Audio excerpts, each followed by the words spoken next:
এই ভিডিওতে কথা বলবো আনন্দ এল রায় পরিচালিত ধনুষ ও কীর্তি সানন অভিনীত তেরে ইসমে সিনেমাটা আমি জাস্ট দেখে এলাম, কেমন লেগেছে তোমার সাথে শেয়ার করব। আর তোমাদেরকে এই সিনেমাটা দেখা উচিত কি নয়। দেখো, কালকে সিনেমাটা রিলিজ করেছে আর প্রথম দিন বক্স অফিসে একটা বেশ ভালো কালেকশন করেছে। আমি সিনেমাটা দেখলাম। যদি এক কথায় বলি, সিনেমাটা দেখা উচিত, অবশ্যই তোমাদেরকে দেখা উচিত, ওয়ান টাইম ওয়াচ মুভি।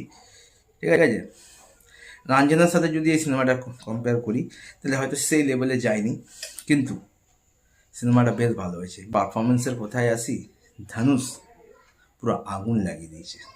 কিছু কিছু জায়গায় ধনুষের যখন এক্সপ্রেশনগুলো আসবে না, সাংঘাতিক ভাই। মানে রাঞ্জনার পরে ধনুষের যদি বলতে একটা কামব্যাক পাই, সেই লেভেলের কামব্যাক হয়েছে। মানে পারফরমেন্স দুর্দান্ত হয়েছে। আর তার সাথে কীর্তি সাননের কেরিয়ারের one of the best performance ভাই।